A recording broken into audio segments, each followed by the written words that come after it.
Morning to those based in Europe. We're not going to have people on the call from the Americas, I guess, at this time, but it may well be that we have some people from APAC. My colleagues will be able to tell me. So that would be good afternoon to you.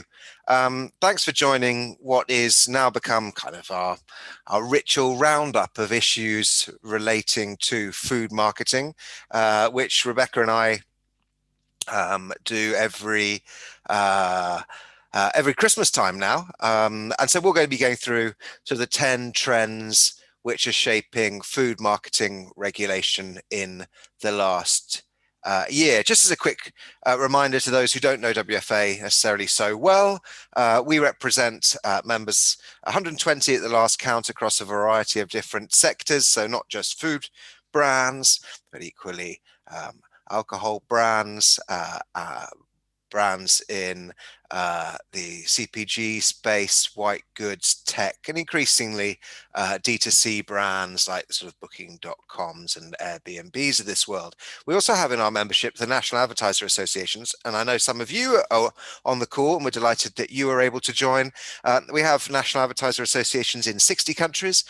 And these national advertiser associations are such an important part of WFA in that they allow us to work together to understand developments at a local level and to work together in order to shape and influence them. So together that makes us sort of 120 of the world's biggest brands, including the national advertiser associations in 60 countries, which we reckon makes up about 90% of global marketing spend, which with global marketing spend being 1 trillion US dollars, it's about 900 billion.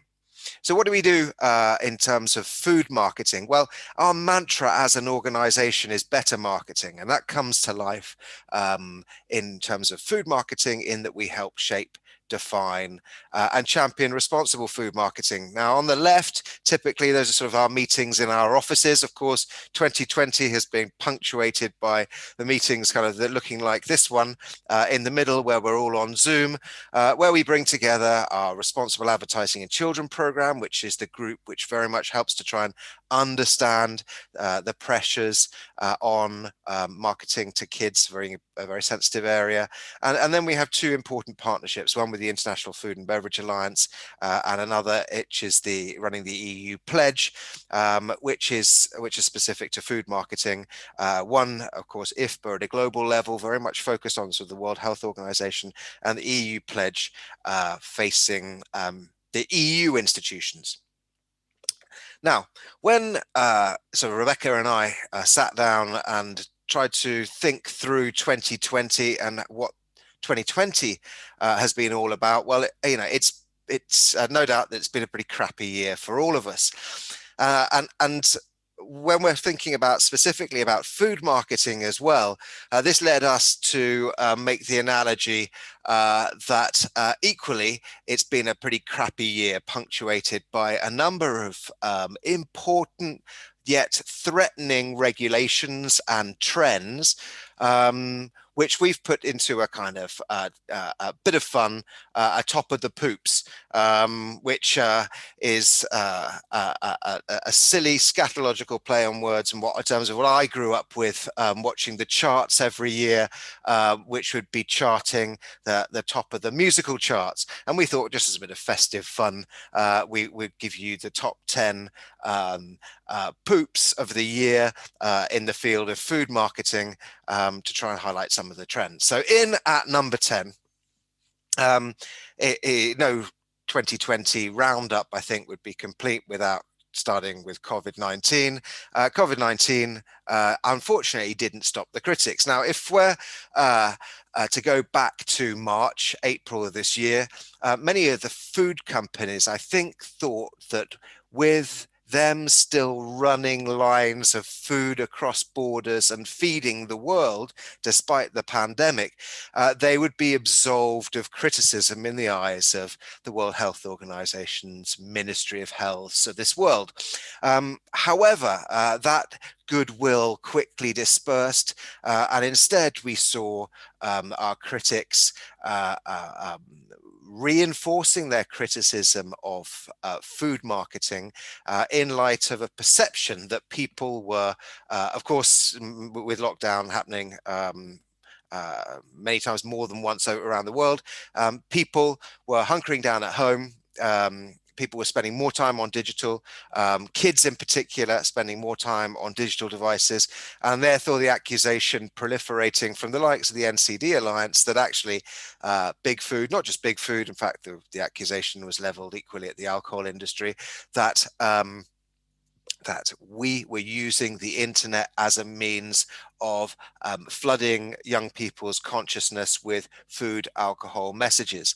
And this led, of course, this has led to the World Health Organization doubling down on issues around NCDs, their concern in multiple reports being raised that that there is even sort of a double pandemic, that food companies were taking advantage of this situation with a captive audience at home and an audience not partaking in exercise and so on. And so they produced reports which were lamenting the progress that they were making on NCDs.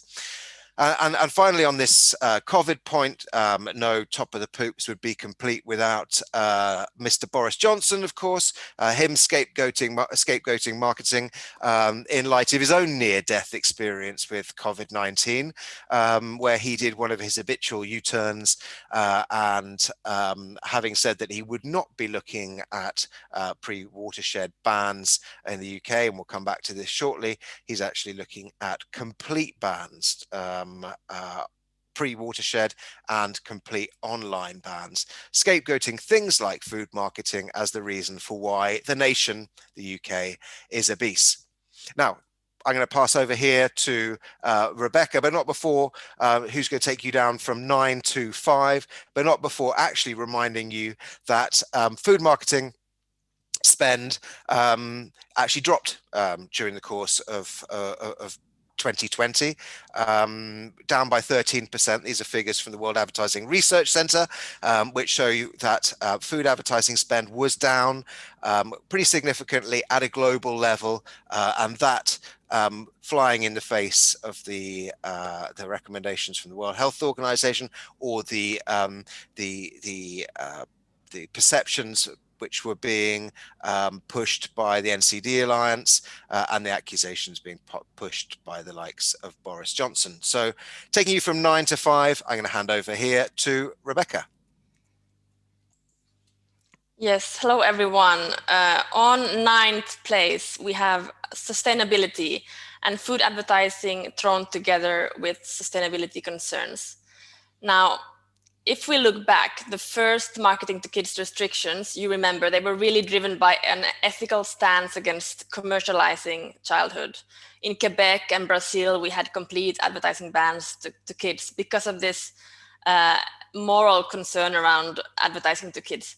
Then it became really a public health driven regulatory trend, focusing in on food and kids, with the aim being to tackle childhood obesity. Now we've seen quite clearly this year a trend where a broader sustainability framework is driving food marketing restrictions. And with this, we also see that we are moving away from a focus on children. And the EU Farm to Fork strategy, I think, really embodies this trend.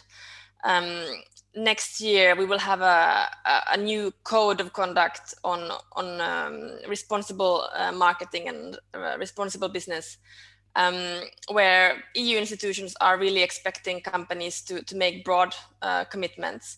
And there is strong consumer support for this. Consumers think that companies have a responsibility to nudge consumer behavior towards more sustainable behavior, towards healthier and more environmentally friendly products. And I think we are likely to see more food marketing restrictions through this prism of sustainability. Again, to the wider public and not just children. So what does the yellow vest movement in France, for instance, have to do with food marketing restrictions? Well, 2020 has been a year where we see unlikely events take place. Last year, the president, Emmanuel Macron, initiated an experiment in direct democracy. You will remember there were mass demonstrations against neoliberal politics of the president. And this resulted in the president setting up a panel of citizens coming up with proposals to the government under the Convention citoyenne pour le climat. And food advertising restrictions is one of these proposals. So now Macron's government is busy since July drafting food marketing restrictions for France. But beyond food marketing, of course, the link between advertising and materialism has always been, and it will always be, problematic. We have a new report just from last week that made headlines in mainstream media, saying that advertising makes us want more material goods, damage the environment and the climate. So actually less advertising would be better for the planet. This brings me to 8th place. I think number 8 will go to GDPR. This is not a food marketing trend, you are right. It's more about marketing to children, but we had to include this in our top 10 today. 2019, I think, was really the COPPA year, where we saw TikTok and we saw Google as well being fined by the FTC. Well, this year we see really this coming to Europe with GDPR actions against the platforms, against TikTok, against YouTube and Instagram. All of these actions being based on the allegations that they are illegally gathering and processing children's data. So for any brand, I would say, engaging with younger audiences on these platforms that were fundamentally not designed for children under 13, it's increasingly risky. Risky from a brand safety perspective, reputational perspective, and even legally risky to engage with young audiences on these platforms. Now, Google did roll out a very interesting new policy on data, on kids' data this year, following demands from the US regulators. The objective was really to comply with US privacy laws, but they rolled out this policy globally, probably also hoping that it will satisfy EU regulators from a GDPR perspective. So they said, kids' content being viewed on our platform, whenever it's being viewed, we will not gather personal data and we will not serve personalized ads. It's a smart solution that Google found, where they are not obliged to use age gating, they are not obliged to gather parental consent. But we have to wait to see if this is enough for GDPR compliance with the current legal procedures going on. We are going to stick with Google for our 7th point. 7th place goes to Google actually becoming a food regulator this year. I don't think many of you have missed this, that actually Google adopted 2 new policies this year that restrict food marketing to younger audiences. So we are not just being regulated by regulators anymore. We are being regulated on food marketing by Google. This is an important event of 2020. There were 2 waves of new policies where we felt that maybe food advertisers were not really properly consulted. The first one is a complete ban on any food and beverage ads around kids' content. And the more recent one on the right column is a ban on HFSS advertising to under 18s. And here, Google, to the surprise of many, I would say, took the decision to adopt its own nutrition criteria to define what is high fat, sugar, salt, what is HFSS, and what is not. I think we have 2 big questions here. Will this second policy go global? Because right now it's a European, EU, UK policy, really a response to EU regulatory demands. Will it go global? We don't know yet. Second question is, will other platforms be pressured to adopt similar policies? And then on place number 6, before I hand over back to Will, kidfluencers, they have always been toxic, but I think this year they were more toxic than ever. Companies working with child influencers is, I think we can all agree, a fundamentally problematic concept for so many reasons around economic exploitation of children, children's health and safety, the fact that children don't really understand that they're being advertised to by these influencers. And studies have shown that these are very, very powerful marketing techniques with young kids. Even preschool children are very much exposed to the influencers like Ryan here that you see on the screen. And we keep seeing headlines around these kidfluencers. This latest one is on New York Times. And I think, sadly, the involvement of companies in sponsoring and contracting these influencers is very often assumed. So Ryan here promoting McDonald's will lead many to believe that McDonald's has some kind of partnership with Ryan and is paying Ryan to promote McDonald's, but actually there is no such relationship there. This is very unfortunate. It creates, it draws regulatory attention to this marketing technique, and it gives brands, of course, a bad name. I think it's fair to say that both in the US and in the EU, regulators are looking very closely to this marketing technique with kids. And these headlines are definitely not helping. We also had in 2020 our first kidfluencer law. We are back in France again. It's the only country we are aware of where actually we have a law specific to influencers under the age of 16. The objective here is really to make sure that kids are protected, and there are obligations set out for parents, for the advertisers, and for the video sharing platforms. So this was a very interesting step in order to really, that could potentially also set a precedent for other markets. And it was really adopted on the back of big media scandals in France 2 years back. Now I will hand over to Will, who will take us from the 5th place to 3rd place. Thanks, Rebecca. Very quickly, before I do number 5 down to number 3, we will have time for some questions. So do feel free to drop in your questions into the Q&A widget, and hopefully we'll get time to pick up some of those at the very end.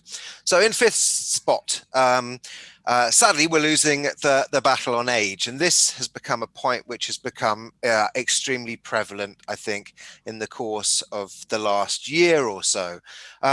Quickly, we're looking at the sort of old paradigm of how we would justify our own self-regulatory marketing restrictions, defining a child as 12 on the basis of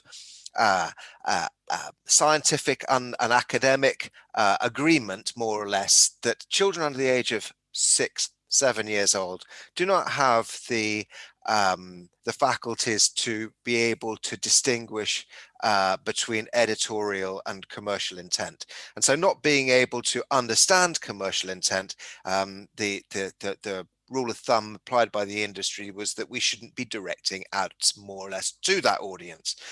Between the ages of 7 and 12, kids are starting to develop those skills. There's commercial skills to be able to understand that they're being sold something.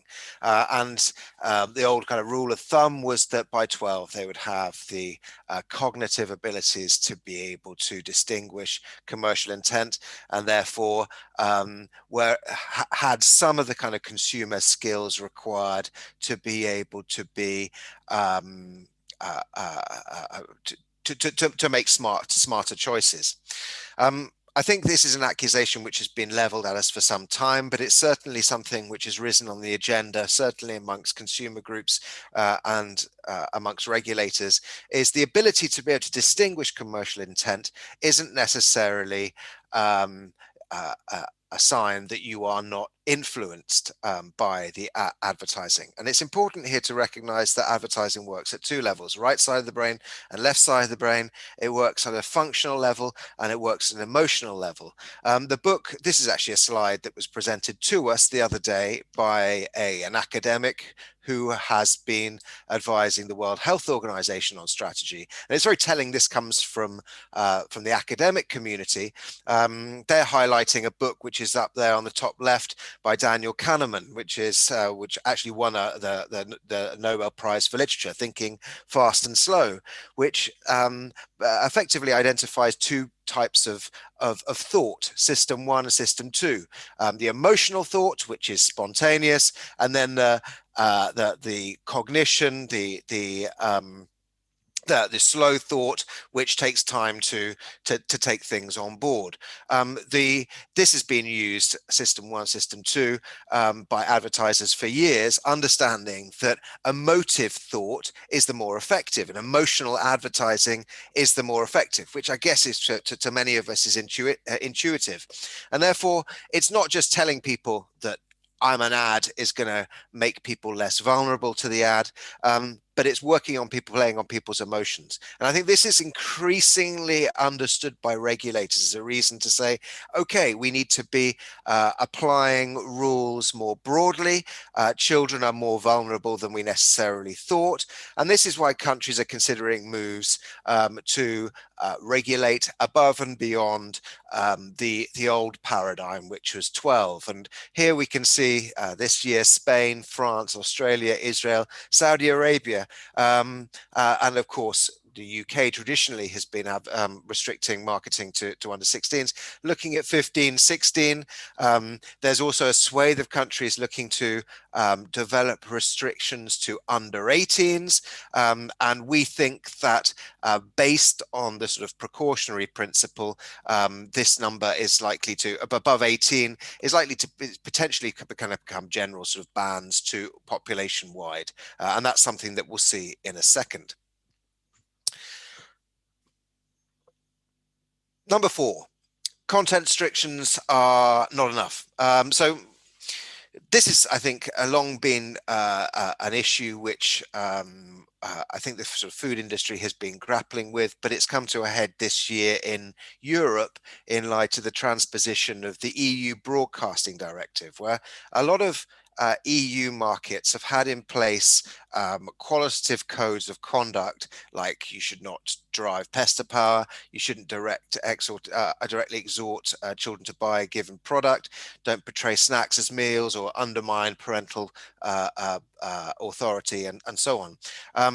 What a lot of EU regulators, like namely in Spain, France, Germany, Austria, and so on, are saying is now with the mandate that we have from Brussels to implement the AVMS, we want you to develop restrictions which go above and beyond the qualitative code, but actually restrict quantitatively what you can and you cannot advertise to minors or to children. And that's why we feel that this year has probably been the year where the qualitative codes, as enshrined in the ICC codes, have been overtaken in the wing mirror and need to be enhanced to have quantitative restrictions as well. So 2020, we think, has marked that year where we need to move from qualitative to include quantitative restrictions as well. Now, this has very much been the case in Latin America for some time, and that's why we think, maybe this is a little bit of exaggeration, but in at number 3, Chile doesn't look so bad. Well, it does, if we remind ourselves quickly what Chile did back in 2012. Chile indicated that brands which they determined on their base of their own nutrient profiling mechanism should carry this octagonal warning label, that there would be bans on characters, hooks, toys, ganchos, what they called them in locally, marketing restrictions to kids, which is pretty severe, watershed style restrictions, which even led to a number of companies actually going to court with the Chilean government, and actually some companies even leaving the market on the basis that these restrictions were going to be fundamentally undermining their business model. So it was pretty bad. But the problem is that we're seeing that above and beyond Chile, we're seeing other countries in the region being inspired, almost like a race to the top. So in Mexico, we're seeing a ban on HFSS sales to under 18s in Mexico states, Tabasco and Oaxaca. These being proposed at federal level.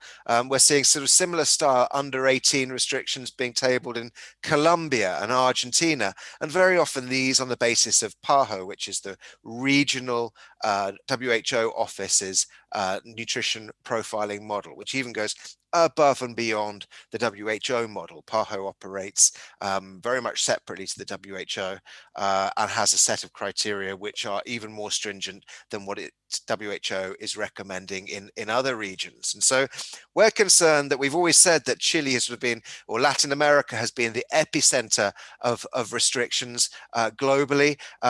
That's very much remains the case. Chile is still a very dangerous precedent, but it's that precedent which is sort of has leveraged other markets to consider even more vehement restrictions, and there seems to be a race to the top in Latin America. In at number 2, ad bans are also being considered. I mean, building on this to adults. Now, we have seen this I started off by talking about Boris Johnson. We're seeing this in the UK, where UK advertising restrictions are looking at banning all, if we could move on one slide, please, Rebecca, all online advertising, not just to children, but across the board. This is a concern that we have. We talked about the rising of age from 12 to 15, 16 and beyond to 18. We've seen in Singapore, for instance, where a soft drink ban has been brought in on the basis of nutrition criteria, which are admittedly very restrictive, but on the basis of kind of a precautionary principle that, you know, there's no bad thing in potentially stopping anyone seeing this advertising. It's been brought in across the board. We're hearing echoes of similar kinds of restrictions in other countries as well. But we're going to see more of this going forward. In at number 1, I'm going to pass you over to Rebecca. Thank you, Will. Yeah, on place number 1, I think it's a close one between number 1 and number 2. But yeah, tobacco style sales bans, we think, is definitely number 1 top of the poop this year.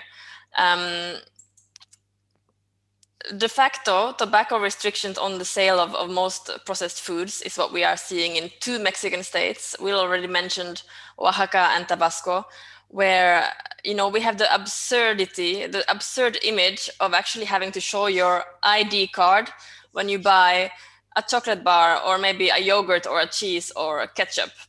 So it's quite absurd where we have gotten in 2020. There are also discussions at federal level, so this might become a federal law in the near future. So this is where we are in 2020, definitely a very concerning trend.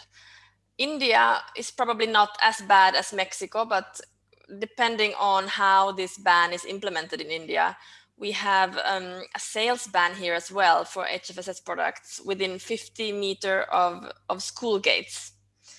And of course, in dense cities, city centers in India, this equals pretty much a ban on sales for many, many retailers. So we have to see how this will be implemented, but we can all agree that the door to sales bans have been opened in 2020, and this is very bad news for food brands. Over to you, Will. That's not me. That's bad Santa. But before big food turns to big alcohol and we bring you down to earth with a bang, we hoped to, before everyone gets too depressed, we've got some festive cheer for you and a couple of reasons why we can probably look forward to 2021 with a little bit of optimism. And first of all, I think we need to remind ourselves that despite all this talk and our top of the poops, which don't make for necessarily pretty reading during the course of 2020, very few countries have restricted food advertising currently as we stand. Yeah, we talked about Chile. Chile kind of influenced Peru. UK has long had food marketing restrictions. Yes, they're looking to build on those now. Portugal has very recently come up with their own restrictions for under 16s. Turkey some time ago. They haven't fundamentally put food companies out of business, but they have restricted to a greater or lesser degree how food companies can operate in those markets. I mentioned that some food companies have taken the very drastic decision to leave Chile, and I think that looking at LATAM, I think some companies will equally consider that eventuality in countries like Mexico as the restrictions potentially roll forward. But in other countries, including the UK, companies haven't left the market in swathes, and many are recording consecutive months of growth. The important thing is to understand that we have a window of opportunity to shape incoming regulations, and those regulations don't necessarily have to put us out of business. And so understanding the impact to which we can, the extent to which we can cohabit, I think, with those restrictions, looking in depth at countries like Portugal, Turkey, and the UK, admittedly with the UK fast changing, but how have we as companies still been able to operate? That's important. And that's linked to the second point, which I think is equally a reason for optimism, is that at the WFA and working closely with the International Food and Beverage Alliance, Rebecka and I have been very busy this year in trying to reinforce our own self-regulatory commitments. Now, this might not be reason to sort of knock people off their chairs if they're fundamental critics of the food industry. But we have been able to inch forward in terms of our self-regulatory commitments, which we believe is important for two reasons. One is we can show that our critics, the World Health Organization, the NCD Alliance, and others, that we're not standing still, that we are keen to review our commitments, that are willing as an industry to reinforce them, and wherever necessary, sort of continue to restrict our activity. And the second is, and this is very important for our friends based at local level, is we want to create a ready-made template which countries in India, for example, or coalitions in India or Australia or Mexico even, where they're under pressure from regulators. Local coalitions, including these 12 companies who are members of the International Food and Beverage Alliance, and hopefully with local companies as well, can create compelling self-regulatory stories. And here we hope at the beginning of next year, we'll soon be able to announce a reinforced commitment, which is no advertising to under 13s on the basis of a 30% audience threshold. And many of you will know that today that's at 35%. So this is tightening our definition.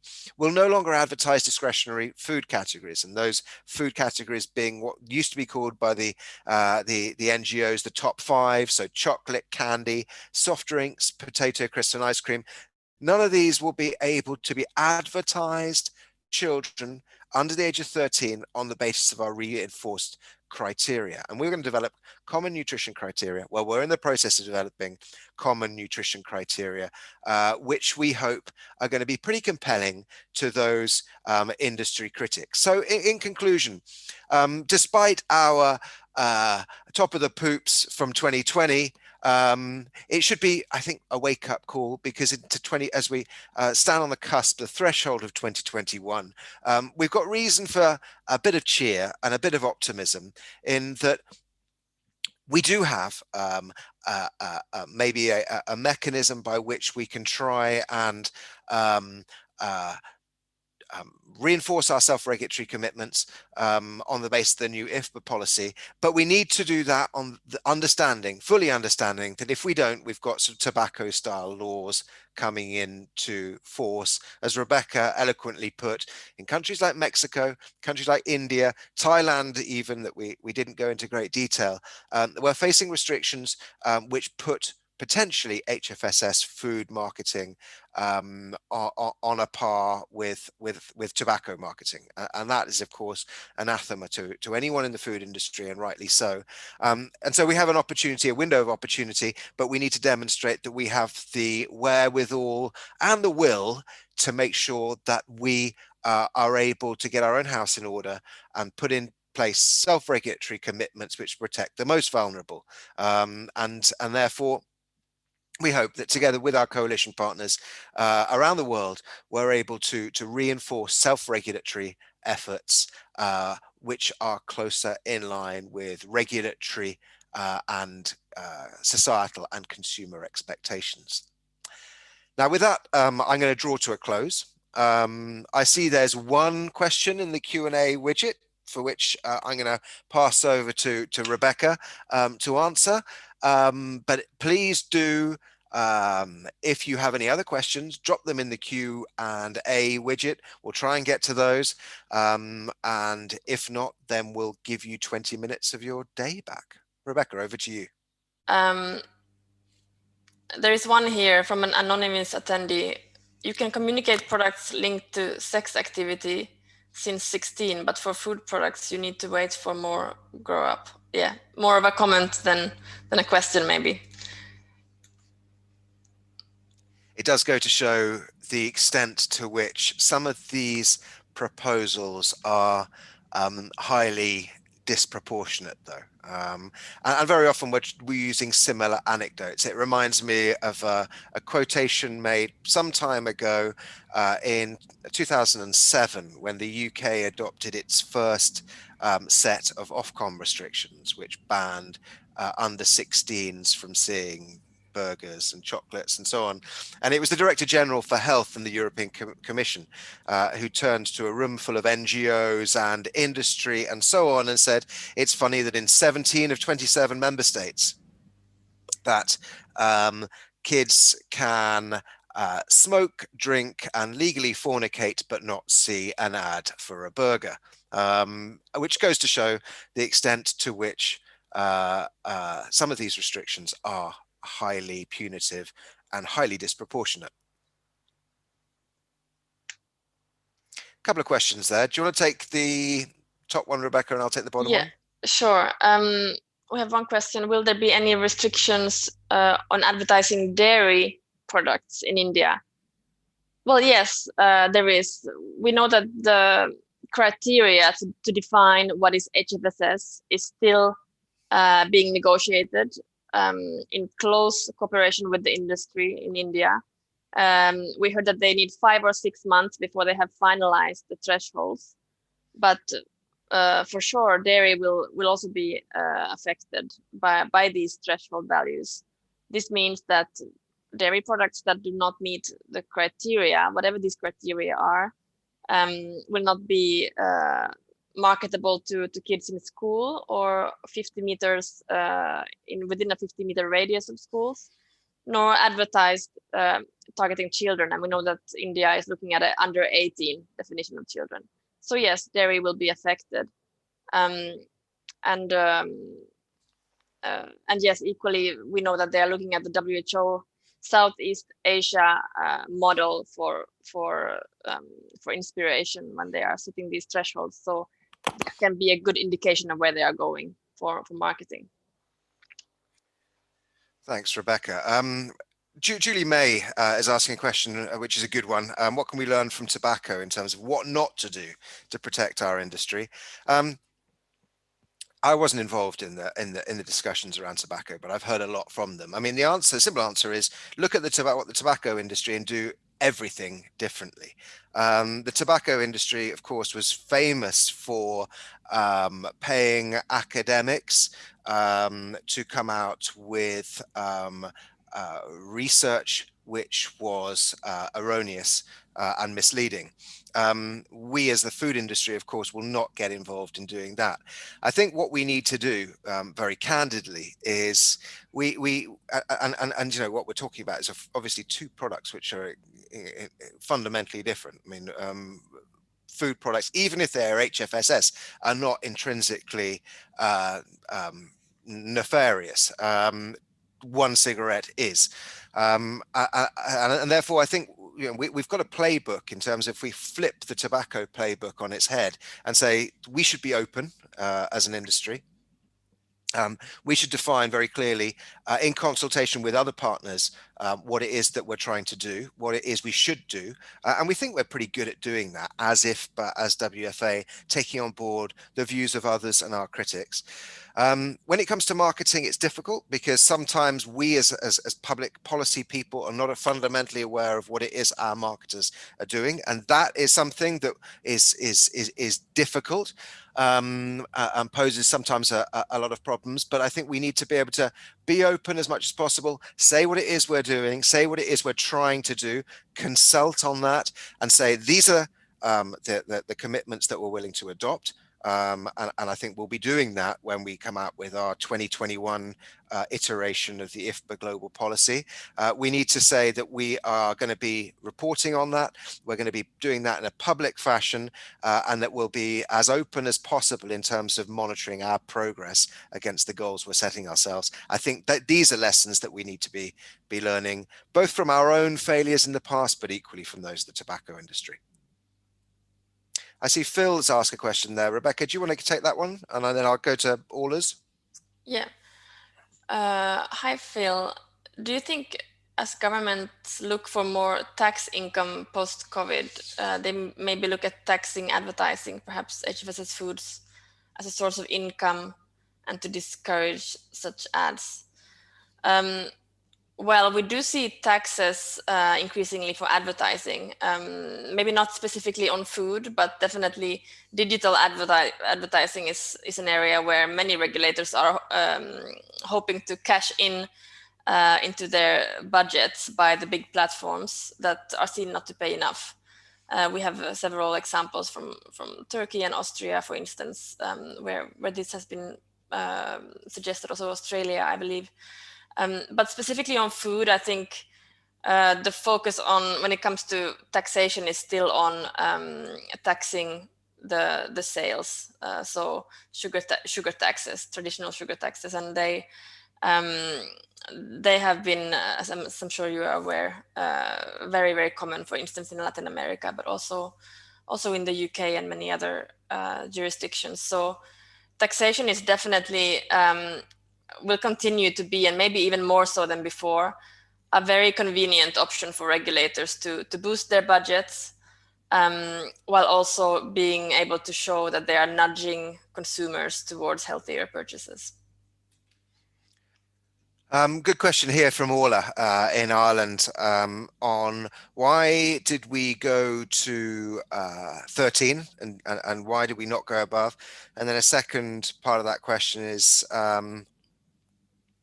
are you also involving national SROs in assessing compliance? So let me take the first point about 13 first. I mean, it was a long and arduous process to try and review to what extent companies were willing and able to go above and beyond 12.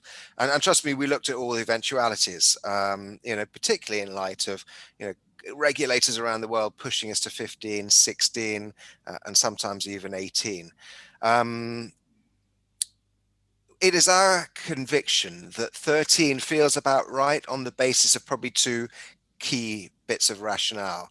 One is that preteens feels like the kind of an audience which needs to be looked after with special care, and teens are a slightly different audience. Now, that may be refuted by the Daniel Kahneman study, which I drew attention to, and the emotional levers that advertising can have, particularly on a teen audience. And I think that's a fair discussion. But our feeling is that there is a kind of intuitive reason for differentiating preteens from teens who are slightly more grown up. It comes down to proportionality as well. We're not talking about tobacco, we're not talking about alcohol. At the end of the day, we're talking about food, even if it's high fat, salt, and sugar. And the other reason, which is a practical issue, is a lot of the world today is applying 13 for the basis of privacy regulation. So if you look at COPPA, of course, which has been enforced for many years, and GDPR, which defines children between 13 and 16, there are reasons for not being able to gather children's data for the sake of targeting or to create segments for under 13s, which are just on the basis of a regulator's perception of what is proportionate. And so that kind of should tally, I think, with what companies are looking at in terms of what's legally viable from a privacy perspective, and therefore why not apply that equally as well to the sort of public health dimension. That's the reason why we're looking at 13. We're not saying we're standing in stone there. And actually, as the EU pledged today, we're looking at potentially reviewing whether, as an EU pledge group, we're able to go above and beyond 13. But right now, we feel that it's proportionate and meaningful to be looking at 13 as the age by which we sort of draw a line in the sand. Are we going to be involving national SROs in assessing compliance? Yes, we're always looking to national SROs to assessing compliance, and national SROs constitute a fundamental piece in our toolbox for it being able to measure the qualitative restrictions and even potentially the quantitative restrictions going forward, although that's not necessarily the area of expertise which SROs sort of excel in. It's our vision that the best alternative to statutory regulation is a sort of pledge style agreement which is codified nationally and therefore applies to everyone within the industry. And the WFA has been saying this for a long time. We believe that to be able to get there, you need a kind of a pack of early adopters, of racehorses that go out in front, and typically that's been the soft drinks industry were the first ones to come out with restrict. You know, we will restrict our activity to under 12s on the basis of X, Y, Z, and that led to sort of pledge style agreements where we've had 10, 12 companies doing this.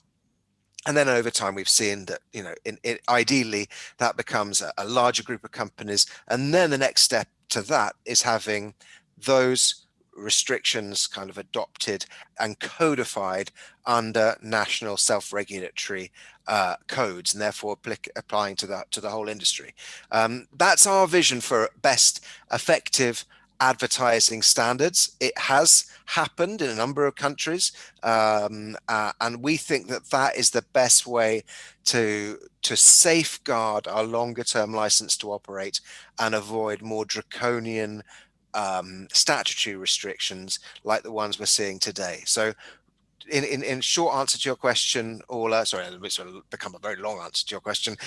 We think that SROs do play a critical role, and if industry gets its act in order, and if the food companies get their act in order, then we should be looking to SROs increasingly to play an important role.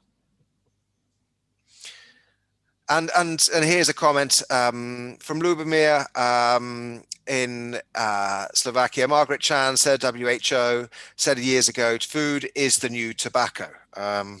Yeah, she said that. She's no longer around, fortunately, and well, I mean, she is around, fortunately, but not as the Director General of the WHO. The current Director General of the WHO doesn't feel quite the same way, and has been making more positive overtures to the food industry, and is perhaps carving out an opportunity for the industry to be a bigger part of the solution on this. That said, you know, we haven't talked to Dr. Tedros in a while, and we haven't talked to him about food marketing. We hope that the reviewed IFBA policy will be grounds to have a seat at the table and go and talk to him a little bit about what it is we're doing. Bearing in mind, we're not going to knock him off his chair with our reviewed commitments, but we do think it's a good basis for a future discussion going forward. Now, with that, I can see that that questions have dried up. I just want to thank those who've joined us.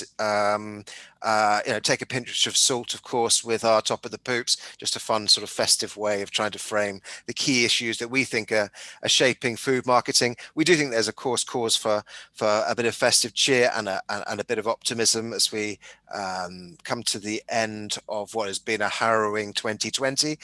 We hope that with our partners around the world and a renewed IFBA policy and renewed spring in our step, hopefully post-COVID, and with a vaccine coming in soon, that 2021 will hold good tidings for all. We'd be delighted, we'd be really happy if you could give us a rating so that we know whether Rebecka and I get our Christmas bonus. And so do give us a score and let us know what you thought. In the meantime, stay safe, be well, have a very happy Christmas, and we look forward to speaking to you in 2021. Merry Christmas, everyone. Merry Christmas. Thank you for joining. Bye-bye.